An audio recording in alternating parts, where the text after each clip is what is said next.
তো বন্ধুরা আজকে আমি করবো এই ছোটো ছোটো এগুলো কিন্তু পুঁটি মাছের টক ঝাল করবো। পুঁটি মাছের টক ঝাল করতে কিন্তু সামান্য মশলা দিয়েই করব, বেশি একটা মশলা ইউজ করব না। প্রথমে তেলটা গরম করে মাছগুলো আমি ভালো করে ভেজে নেব। আর অলরেডি এই দেখো এইভাবে ভেজে নিয়েছি।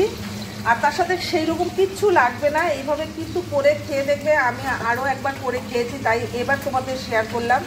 এখানে দেখতেই পাচ্ছ ধনে গুঁড়ো, জিরে গুঁড়ো, লঙ্কা গুঁড়ো, আর দেবো হলুদ গুঁড়ো। আর এখানে লাগবে একটু বেশি করে টমেটো লাগবে, আর লাস্টে তো ধনে পাতা লাগবেই। তো চলো মাছটা ভেজে আমি কীভাবে করছি, আর কালো জিরে ফোড়ন দিয়ে আমি অবশ্যই করব। তো এই হলো সামান্য পুঁটি মাছের যে টক করব। এটা তেঁতুল দেওয়া যায়, বাট আমি তেঁতুল দেবো না, একটু টমেটোটার পরিমাণটা বেশি করে নিয়েছি। আর আমি এই মটরশুঁটিটা দিয়ে দেবো। তো চলো পুঁটি মাছের ঝালটা আমি করি আর তোমাদের শেয়ার করি। এভাবে কিন্তু গরম ভাতে পুঁটি মাছের ঝাল খেতে ব্যাপক লাগে। আর মাছটা পুঁটি মাছ নাম, কিন্তু তিতও লাগবে না। তো একটু ভালো করে কড়া করে ভেজে নিতে হবে, জাস্ট এইরকমভাবে ভেজে নিতে হবে। অতি সামান্য মশলা, দেখতেই পাচ্ছ ধনে গুঁড়ো, লঙ্কা গুঁড়ো, জিরে গুঁড়ো দিয়ে কিন্তু আমি, আর টমেটো বেশি করে দিয়ে এই মাছের ঝালটা আমি করবো। চলো মাছটা ভেজে নেওয়া যাক প্রথমে। তো দেখো বন্ধুরা, প্রত্যেকটা মাছ কিন্তু, আর সেই মাছগুলো প্রত্যেকটা মাছ আমি এইভাবে ভেজে নিয়েছি, একদম পুরো কড়াভাবে ভেজে নিয়েছি। একটু তিতা লাগে না, একটা মাছ ভাজা জাস্ট টেস্ট করে দেখলাম। তো চল মাছগুলো তুলে নিই।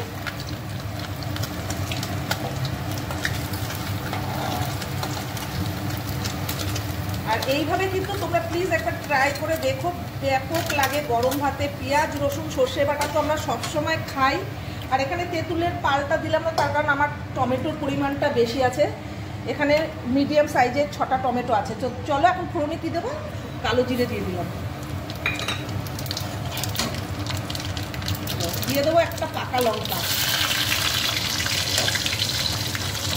এবার ফোড়নটা একটু ভেজে নিয়ে এই যে তোমাদের মশলাটা করে রেখেছি, জিরে, ধনে, লঙ্কা আর হলুদ গুঁড়ো, তো এটা এবার দিয়ে দেবো।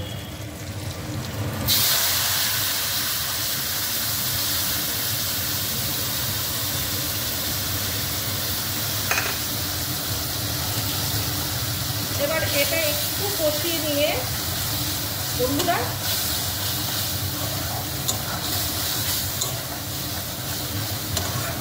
একটু কষিয়ে নিলাম। আর এখানে জিরে ধনে সেই রকমভাবে বেশি কষানো দরকার নেই, এভাবে আমি যতটুকু টাইমে 1 মিনিট ধরে কষিয়ে নিলাম। এবার ইউজ করবো এই যে টমেটোটা,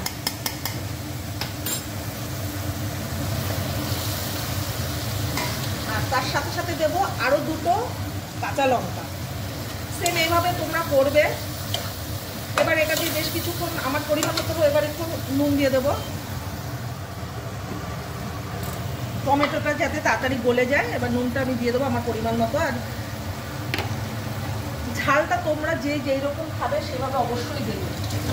তো এবার আমি এটা দিয়ে টমেটোটা যতক্ষণ গলে না আসছে আর মশলার একটু কাঁচা গন্ধটা যতক্ষণ না যাচ্ছে ততক্ষণই আমি কষাবো। তো চলো এটা আমি কষিয়ে নিই, ততক্ষণে তোমরা একটু ওয়েট করো।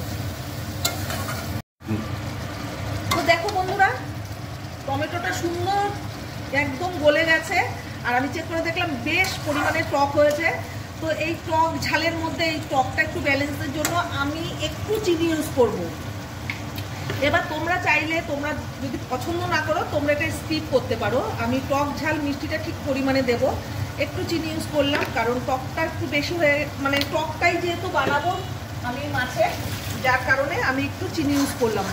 এভাবে করে খেয়ে দেখবে, ভীষণ ভালো লাগে। বেশ মশলাটা আমার কষানো হয়ে গেছে। এবার আমি দেবো আমার পরিমাণ মতো, এখন ঝোলটা ঝোলতে হবে না, এটা মাখা হবে।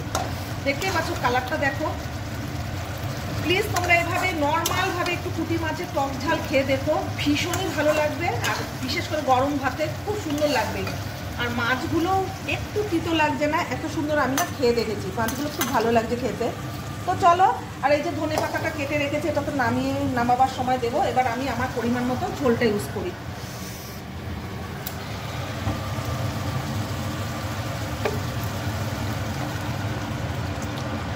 একদম শুকনো হবে এটা, কারণ মাছটা যতটুকু ডুবতে লাগবে জল আমি ঠিক ততটুকুই দিয়েছি। এই যে দেখো, তো ঝোলটা ফুটে আসুক বন্ধুরা, যতক্ষণে ঝোলটা ফুটে না আসে মাছ দেবো না। মাছটা দিয়ে কিন্তু আমি ধনেপাতা দিয়ে নামিয়ে নিলে আমার এই পুঁটি মাছের টক ঝাল কিন্তু হবে। তো চলো এখন একটু ঝোলটা ফুটতে দেওয়া যাক।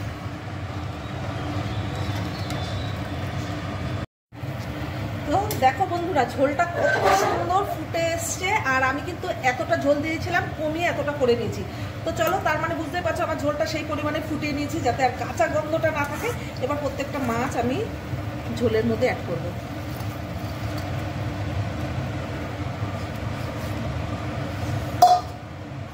এবার মাছগুলো দিয়ে কিন্তু আমি 1 মিনিটের মতো বা 2 মিনিটের মতো আরেকটু ফুটাবো, একটু ফুটিয়ে নিয়ে।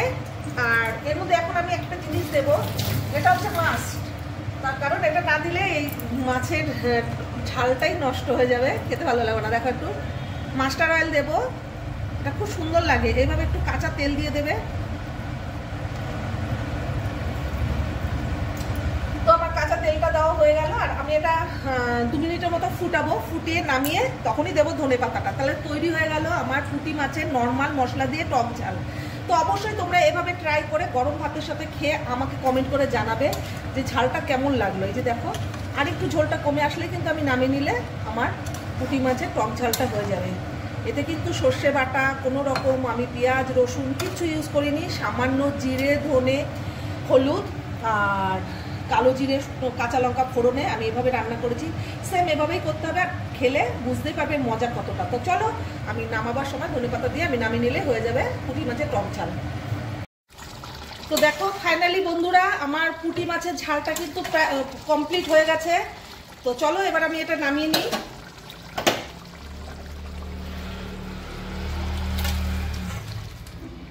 হয়ে গেল আমার পুঁটি মাছের ঝাল। আর এখনই দিয়ে দেবো আমি উপর থেকে এই যে ধনেপাতা কুচিটা। সেই পরিমাণে টেস্টি হয়, তোমরা অবশ্যই ট্রাই করো। এই যে দেখো, চলো। তো আজকে পুঁটি মাছের ঝালের রেসিপিটা কেমন লাগলো তোমরা কমেন্ট করে জানিও। তো এইভাবে করে খেয়ে আমাকে কমেন্ট করবে। তো চলো, ভিডিওটা ভালো লাগলে লাইক কমেন্ট শেয়ার করে দিও। টাটা।